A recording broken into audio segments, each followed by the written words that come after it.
Okay. Hello, thank you everybody for joining on this lovely June evening before it becomes unbearably hot later this week. Uh, as folks know, this no hello, if I don't know you already, my name's Jonathan Cohn. I'm the policy director with Progressive Massachusetts. As folks may know, this November we will have what is now likely 9 ballot questions for the ballot. That where we are in the process for ballot questions is that this Wednesday, all of the campaigns that have been collecting signatures have to get their certified signatures from city and town clerks from around the Commonwealth to the Secretary of State's office to get them formally kind of certified yet again, counted yet again, and got their spot secured for the ballot this November. There was one ballot question that had an earlier timeline. We heard earlier from Ruth Zacharian and Ali Rivera from the Coalition to Prevent Gun Violence about the Yes for a Safe MA campaign. But then there are the 8 questions that are kind of moving forward through that signature collection process and onto November. We've lost some because of the Supreme Judicial Court along the way. But tonight we'll be hearing from Jesse Kanson-Benanav from Abundant Housing, Massachusetts, about one of the 9 ballot questions for November. The ballot question relating to kind of reforming minimum lot size requirements in Massachusetts, with the campaign formerly called the Legalize Starter Homes campaign. I'll bring Jesse on spotlight shortly. He'll talk a little bit about the campaign, what's at stake, what the question does, and then after that, we'll open up opportunity for Q&A, where people will have the opportunity to ask questions, whether in the chat or by raising your hand. And so if you have those, you can populate them in the chat in the interim or save them to the end. Either way works great. So with that, Jesse, I'm going to bring you on spotlight and take myself off. So take it away. All right. Thank you, Jonathan. Appreciate the opportunity to be here. Again, my name is Jesse Kanson-Benanav. I'm the executive director of Abundant Housing, Massachusetts. And we are one of the organizations that's supporting this Legalized Starter Home ballot question. I'm going to pull up my slide deck here real quick. Give me a moment. Um, yeah, so I'm going to take just a few minutes here, as Jonathan said, to talk a little bit about what this question does, and sort of why it's important. Definitely, it is a wonky question, right? We don't usually put minimum lot size questions before voters. In fact, from what we can tell, this is the first question of its type in the country ever on minimum lot size reform. And I know that that may not mean anything, minimum lot size, to a lot of people who don't spend their days thinking about like zoning and housing development. So we'll talk a little bit about that. Everything that's not advancing, of course. Oops, there we go. Real quickly, again, I'm with Abundant Housing Massachusetts. So we're, a statewide pro-housing, or YIMBY, yes, in my backyard organization. We're focused primarily on increasing access to housing and creating more affordable homes in Massachusetts by addressing the severe housing shortage that we have, which we believe is driven primarily by the way that we've given local communities almost complete unfettered power over local land use decisions about who can live in their communities. We have 351 cities and towns. Local control is sacrosanct to many folks and communities in Massachusetts. We make decisions about what you can build across the state in every single municipality, almost in a vacuum. And so that means often decisions that limit access to a community don't take into account how it impacts, integration within that community, increased demands for housing in neighboring communities, and again, exacerbates the statewide housing shortage. It also results in an incredibly racially and economically segregated state, as we all know and are working to resolve. So that's a little bit about who we are as Abundant Housing Massachusetts. The work that we do when we're not running or working on ballot questions, which is most of the time, is we do both advocacy on Beacon Hill, primarily for reforms to zoning, Chapter 48 of the State Zoning Act, although not exclusively about zoning. We've worked on things like BTA communities. We were instrumental in getting accessory dwelling units legalized as part of the Affordable Homes Act in the last legislative session. But we also have a team of organizers who work in communities around Massachusetts to help advance pro-housing initiatives in city and town halls across the Commonwealth.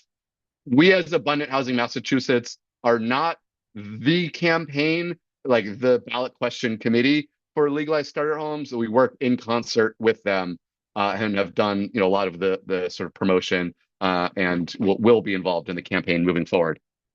So what does this ballot question do? Uh, Starting with minimum lot sizes, just so folks know, every community in Massachusetts, almost every community in Massachusetts, uses zoning to regulate the size of a property that you need to build a home on. That's called a minimum lot size.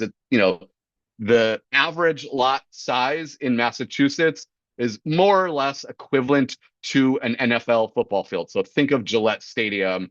In order to build a single family home in the average lot in Massachusetts, you need 20,000 square feet. Massachusetts, when you look at the other 49 states, we are in the top third in terms of the minimum lot size requirement. We have higher lot size requirements than approximately 2/3 of the other states around the country. We have It's not unusual in Massachusetts to find a community that requires 1, 2, or even in a couple cases 3 acres minimum to build one single family home on. So what that means is that when a builder is trying to create new housing opportunities to build new homes, they're needing to buy a huge amount of land in most communities just to build a single family home on. So when we talk about the expansion of McMansions over the last 15, 20 years or so in Massachusetts and certainly around the country, it's driven in large degree by the fact that a builder needs to spend a lot of money. Land is one of the largest portions of creating new homes, one of the largest proportional costs of creating a new home. They're going to make up the cost of buying that land by building the most that they can and sell it for the most money possible. So we're trying to address the situation, which has resulted in really lack of any moderately priced starter homes throughout the Commonwealth, with this ballot question that would make it legal to build new single family homes on smaller lots, 5,000 square feet, where there is public sewer and water service available. A couple really important pieces in there. 5,000 square feet, rather than being the equivalent of an NFL field, that is actually more equivalent to an NBA basketball court. So much smaller size. The average, you see 5,000 sizes throughout Boston and many of our older cities in Massachusetts. So it's not tiny, but it's not as large as what many communities require today. Also, public water and sewer. What we don't want to be doing is exacerbating suburban sprawl and encouraging builders to take up green fields or farmlands or other natural landscape for new housing development, but really focus it where the state and communities have already focused infrastructure, namely public water and sewer. So that's actually a small proportion of the entire geographic area of the state. So that's a really important piece of this. But again, what the ballot question would do, if passed, was say communities cannot require more than 5,000 square foot lots in order to build single family homes on those lots that are connected to public water and sewer. Why is this important?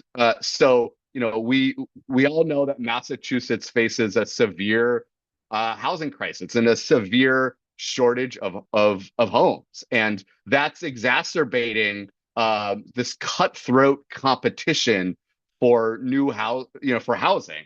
Right, wealthy folks are out competing working class people across Massachusetts for the limited supply of homes, despite the proportion proportionate amount of resources that we in Massachusetts put to public and affordable housing relative to other states, it's not enough. So we're not even building enough affordable homes. This is driving displacement in many communities. It's making home ownership unaffordable. And we hear a lot these days about the record number of young people that are leaving our state, threatening the vibrant, economy of our state, and just sort of putting our future as a Commonwealth at risk.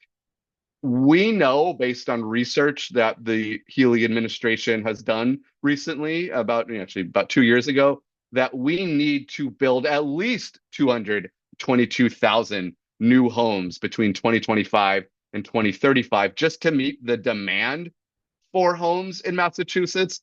If you ask me, I think it's actually more than 222,000 homes. But that's the situation that we're facing.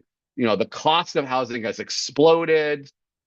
Young people cannot find home ownership opportunities and are leaving the state.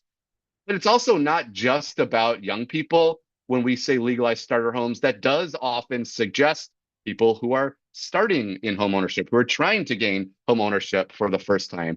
We have a real crisis for seniors in Massachusetts as well, right? Folks who maybe lived in a suburban single family home that worked for them to raise their families in, but because their community has never built, an elevator building or more moderately sized home ownership, there's nowhere for them to downsize in their community. So they're remaining overhoused in these larger single family homes that might be better used for a younger family, or a family that's growing. So it's not just about giving young people access to home ownership, but it's about helping seniors remain in their communities as well. So I really already talked about, who does it benefit? Um, it's young families, seniors, first-time home buyers, small business owners, right? Businesses are struggling to hire employees who live near their jobs, because this cutthroat competition for housing is driving people to live, particularly working class people, childcare workers, home health aides, et cetera, to live further and further from where their jobs are. For small local business owners to have people, employees that can afford to live in their community. And then low income renters also stand to benefit indirectly from this. As I mentioned at the beginning, we all know that lower and moderate income renters, certainly in greater Boston, but throughout the state, are being outbid, outcompeted for rental housing by wealthier folks, maybe that have moved to Massachusetts, for work in, biotech, life sciences, academia, finance, or whatever it may be. And that again is causing low income renters to have to live further and further away from their homes, from their communities, from their jobs. Um, Many of these folks that are winning in the competition for rental housing in previous generations would have had access to home ownership and not be seeking rental housing at that point in their lives or at that income level. So it'll open up more rental opportunity for those that want to or need to remain in the rental market. So why is this ballot question a winner? We, as Abundant Housing Massachusetts, have done some independent polling of this question. But even before I get to that, like every poll that's put out there today, whether we as a housing advocacy group does it, whether the Globe does, no matter who does it, housing and housing affordability, the cost of housing is the number one issue facing voters in Massachusetts today. So It's the number one issue for residents in Massachusetts in every poll. There's a lot of solutions, the potential solutions out there. Um, Obviously, it doesn't seem like waiting for the legislature to comprehensively tackle it is going to be the most fruitful, thus the ballot question. Um, when we've tested this specific legalized starter home lot size reform ballot question, we found about 58% of the public expressing support for it. Um, and you can see some of the breakdown here on the left. We recognize that it is a complicated issue. It's a wonky issue. That's why we're calling it legalized starter homes and not reforming minimum lot sizes. There is significant room to grow, to build support. And fortunately, although I'll probably regret saying this at some point in the future, at this point, there is no organized opposition to this question. There is some opposition to it. The Mass Municipal Association has said that they oppose it, but they are not organized in opposition. So we have a lot of work to do, but are facing a stronger landscape to do it, I guess I would say. But what is the impact of this? First of all, legalizing starter homes through lot size reform is in and of itself not going to solve our state's housing shortage and affordability crisis. It's one strategy among many. Um, the impact of this question, as we've modeled it, looks like it could impact as many as 667,000 lots across Massachusetts, um, uh, with an estimated production on the low end of 2,200 homes to on the high end 57 net new homes per year. And you can see on the chart to the right how it would play out in different regions of the state. Again, it's a moderate impact, but an impact, even a moderate impact over the current status quo is better than nothing. And again, it's one strategy among many. Um, Key supporters, endorsements and supporters. There's a number. I wanted to highlight some. The New York Times editorial board, and I'll talk about that in a second, did publish an op-ed a couple weeks ago. They don't always weigh in to ballot questions in Massachusetts. They did endorse this one. Senator Eldridge, progressive leader in the Senate, has been an early supporter. He was actually, a speaker along with me in the campaign at our first press conference. In an era when a lot of legislators are, I think, a little bit fearful about weighing in on ballot questions because of where leadership is. Credit to Senator Eldridge for recognizing the impact that this could have in his district across the Commonwealth and coming out as an early supporter. League of Women Voters Massachusetts has supported it. My organization, Charles River Chamber of Commerce, again, which represents small businesses primarily, in like Newton, Watertown, that area, has endorsed it. The Home Builders and Remodelers Association, those that actually build and renovate many of the smaller homes, single family homes throughout Massachusetts. And so we're building a good and hopefully growing list of endorsing individuals and organizations. I wanted to just point to this New York Times op-ed from just about a month ago, late May, where they endorsed the legalized starter homes. And I wanted to, you can read it for yourself, but I wanted to read it out loud. This quote from the endorsement. This November, they write, Massachusetts has a chance to do better. It can live up to its self-image as a progressive, inclusive state. We know that that's not always the way we govern in Massachusetts, as an aside. But we have the opportunity to live up to that by passing a ballot initiative to override stifling local housing rules that harm the young at the expense of the old, and the middle class at the expense of the wealthy. The initiative would prevent many towns from setting needlessly large minimums for lot sizes and effectively blocking the construction of middle-class homes. The campaign, the Legalized Starter Homes, was collecting signatures at the time. The campaign, and so the New York Times did endorse the initiative. The campaign at this point has all the signatures that we need, as Jonathan mentioned at the beginning. Like the other 8 ballot questions they're still on the table. We've submitted everything to the town clerk, so we'll be bringing it to the Secretary of State's office, and expect to be certified officially for the ballot later this month. So this is at this point, of course, the SJC ruling impacted the rent control ballot question. This is the only housing related ballot question that will be before voters this year. I think it has really important impact for the state. Again, it's not going to be a silver bullet.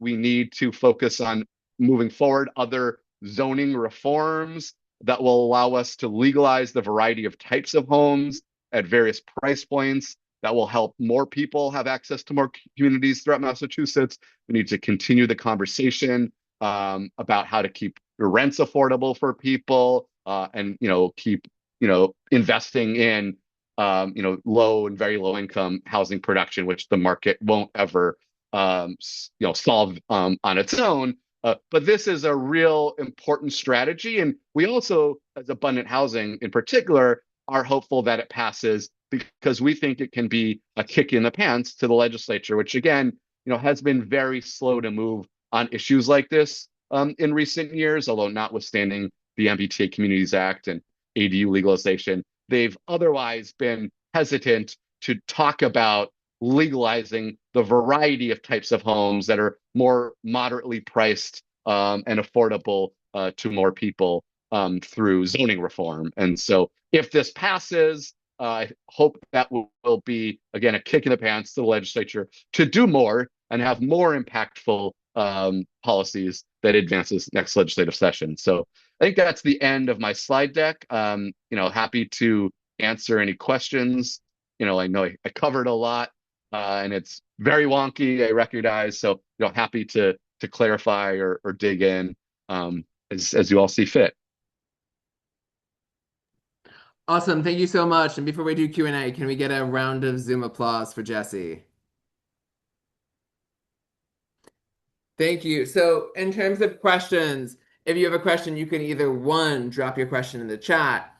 You can two, raise your hand using the hand raise function and come off mute and ask the question yourself. And I'll seed a few of them if people don't have immediate questions.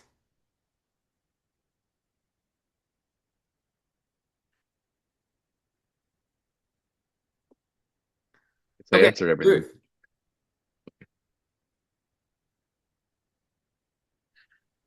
Um, in that chart that had the different cities and the most houses and the least houses that could be, like, how do you work that?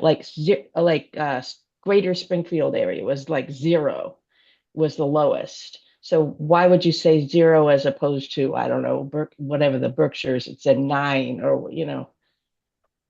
Yeah, that's a good question. That was some research that some Butte researchers did for the campaign, and I actually don't have an easy answer for that one. I think that's a good flag. I don't know why they would say 0 for Greater Springfield. I think one thing to keep in mind, although it doesn't directly answer it, I sort of uh, not only does this require water and sewer connection, it also requires at least 50 feet of frontage.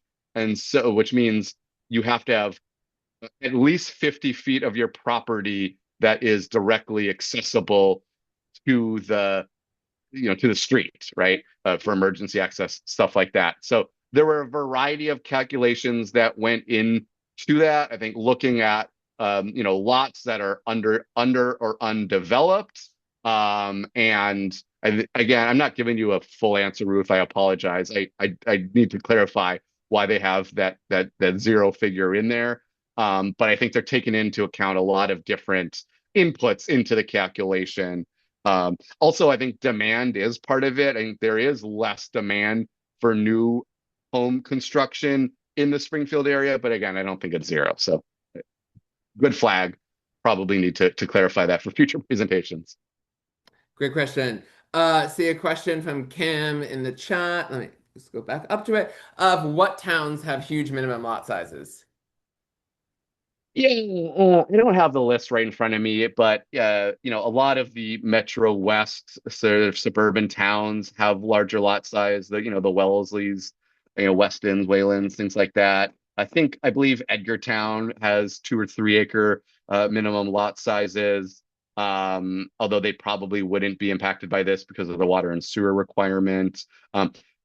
This is in contrast to many of our older cities, and I don't mean just in Eastern Massachusetts, Pittsfield, Springfield, Amherst, places like that as well, all of which predate the advent of modern zoning where lot sizes were first implemented. So a lot of our cities, not just greater Boston cities, but throughout the state, have historic small lot sizes. So it tends to be the suburban communities that were created around or after the advent of modern zoning, and in particular those that developed after World War II, that tend to have the larger lot sizes.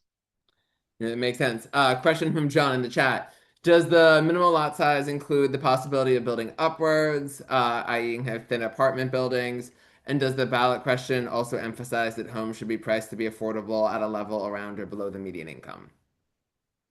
So this is exclusively focused on single family homes, and about expanding access to home ownership by accelerating the production of these reasonably sized starter homes. It doesn't eliminate minimum lot size requirements for any other type of home, duplexes, 3 acres, larger, moderate, larger apartment buildings. It's just for single family homes. I should say it also does allow for communities, notwithstanding the prohibition on lot sizes over 5,000 square feet, it does allow cities and towns to apply other reasonable regulations to them, so they could still have setbacks, like amount of, the number of feet back from the lot line, or height restrictions.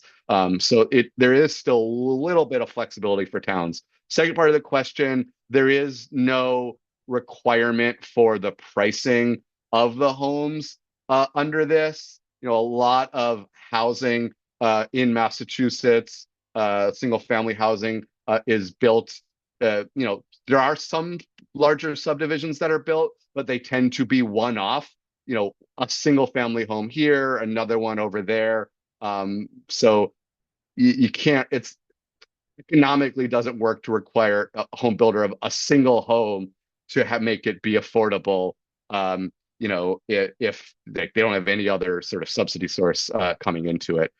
The theory certainly does, rest on, and we have seen this in the research on other states and cities around the country that have limited lot size, that the smaller lot sizes you have and the more smaller homes that are built on them because of the lot size tend to be more moderately priced than what you otherwise see on the market. Certainly what we see on the market today in Massachusetts, where the median home sales price is $700,000.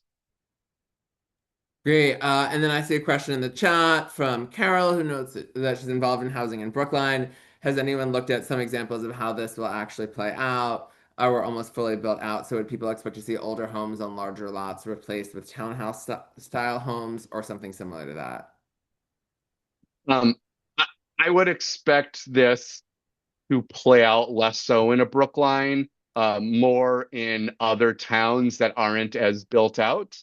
Hmm. Um, that would be my expectation. I think just even with smaller lot sizes, the cost of building new homes in Brookline or Boston or Hmm. Cambridge is still going to be relatively prohibitive. And when you see a new single family home built in them, they will probably still tend to be on the larger end of things.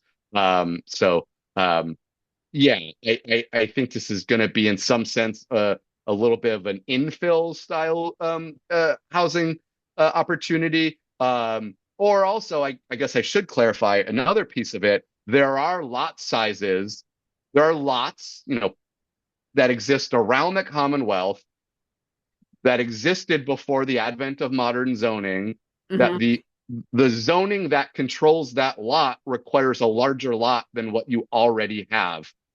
The, right? So like if you have a 5,000 or 6,000 acre lot in a community that requires an acre, or sorry, did I say acre? If you have a 5,000 or 6,000 square foot lot in a community that requires 1 or 2 acres to build on, that lot is unbuildable today. Hmm. Therefore, this also opens up capacity on those existing lots that probably don't have anything on them, or anything of substantial quality to be built on, under the status quo it could not be built. I hope that makes sense. I'm Hmm. trying to be clear about it. But yeah, that would be my take on it. Probably less impact in a Brookline. I'll combine one question in the chat from Cam with a question that got submitted to me before this was clarification on the kind of impact on, let's say, like on existing homes, on existing lots versus on new construction. Like of to what extent it has impact on the houses already built versus kind of uniquely for those newly built. Um, yeah, I mean, it would impact any lot that is connected to water and sewer that has at least 50 feet of frontage anywhere in the Commonwealth, as long as it meets those. If there's already a home built on it, um, you know, unless it's a very low quality, outdated home, I would not expect to see an existing single family home be torn down and Hmm. replaced with a starter home. Again, this is going to be those lots that are underutilized or unutilized or have lower quality, or maybe someone could split a 10,000 square foot lot into two 5,000 square foot lots and build a smaller home on that second one. But if you have an existing home on a 10,000 square foot lot, that's fine. uh, Hmm. Limiting minimum lot sizes doesn't say you can't build on larger lots or have home a home on a larger lot.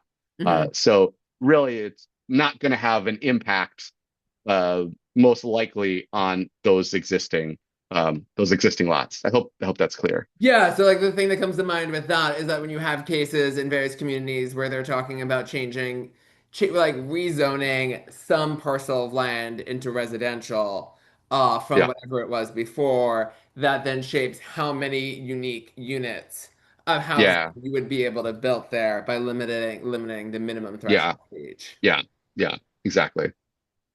Great. Any other questions that folks have? Out of curiosity, we know there's are there any interesting case studies from other states where you noted that we're in like we kind of toward the top of the kind of the states when it comes to the kind of lot size thresholds that we have. But any interesting case studies from where such reforms were done in other Mm. states or any states that have been able to like to do really well with this with existing law? Yeah, you're catching me with having not reviewed it recently, Yeah, Jonathan. no worries. Um, uh, yeah, I mean, I think Maine did some, as a part of a larger housing package a few years ago that did things like legalize accessory dwelling units, Hmm. legalize 2 or 4 units by right across the state. They did some reform and capping of lot sizes. And what I think just recently we've seen is that it has resulted in more smaller, like less costly homes, not affordable, like capital A affordable housing, but Yeah. housing that is more affordable to middle Hmm. class families being built than what had been built prior to the passage of this law about 3 or 4 years ago. So I think Maine is the closest example I know of to us. There's been similar types of reforms in California and Texas and Montana, right? Other red, blue, purple states have done reforms like this as well. There's a growing body of literature looking at what the impact's been. Hmm. Happy to pull it up and share. Jonathan, you can pass it on to folks. But Yeah, Maine is the closest example that I can think of. great. I see a question from John. What would be a typical city or town in Massachusetts that would be ideal for implementing this sort of smaller size? Um, that's a great question. I mean, I do think that um, look, I talk to uh, gateway city mayors a lot who say, look, my town is doing what we can do. We build affordable housing. We're trying to reform our zoning so that more apartments can be built. We're trying to convert our mills into housing, et cetera. But I really need my suburban neighbors to step up and do this. So if you're a Haverhill talking about Andover, right? Places like that. So I think it's going to be primarily the older, sewer connected, suburban, towns that are adjacent to, a city, right? Hmm. Again, I think it's, you know, yeah, throughout Metro West, up to the North Shore, Merrimack Valley. I think those are the types of suburban towns Hmm. that I think I could see this being impactful in.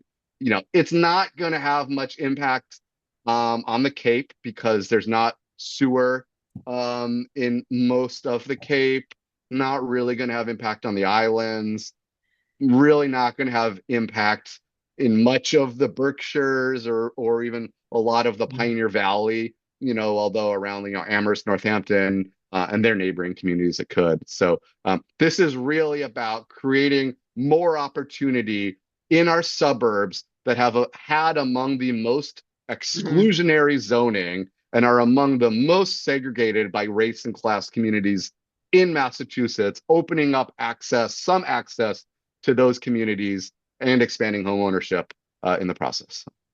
The thing that it reminds me of, and this doesn't quite answer the question like either, but there's a certain type of style that can sometimes be in the further out neighborhoods of Boston or some of the I-120 or some of the kind of inner suburbs where you have it's still single family housing that's not multifamily, but it's just like it doesn't feel interminable to walk from one house to the next. Yeah, yeah, The yeah, dynamic absolutely. that this then creates, where it's not like the large yards where it feels very Yeah, distant from one house to the other, but it yeah, feels like a kind of almost like a very like neighborly, if you will, setup across the absolutely. block. Spoken like someone's done a lot of suburban canvassing. So, Yeah, exactly. I was like, it is what I think of like near the train lines in the suburbs yes, yeah, that we end up exactly, exactly. having that type of level of density. Any other questions that folks have? I will say for one other one, if people are interested in learning more about the campaign, where should they go? Yeah. If you want to learn more about the campaign, I mean, we have a website for the campaign, legalizestarterhomes.com. And you can sign up for the list there. You can also visit our website, Abundant Housing Massachusetts, and get on our list. We do a lot more than just this campaign, but we are going to be increasing our direct involvement in the campaign most likely over the next few months. I mean, we've been supporting the ballot question committee. I think we're Mhm. going to be doing some organizing explicitly on our own and trying to, in the process, continue to build out the pro housing movement in Mhm. Massachusetts. So if you want to, yeah, I think both are opportunities to support the campaign and through us, not just support the campaign, but continue to support, building more affordable homes throughout Mhm. Massachusetts in the long run. Awesome. Thank you so much. I'll give one more time for if anybody has any questions. If there are no other questions, we will close out for the evening. So questions going once, going twice, going three times. Uh, Hearing none. Can I get another round of Zoom applause for Jesse?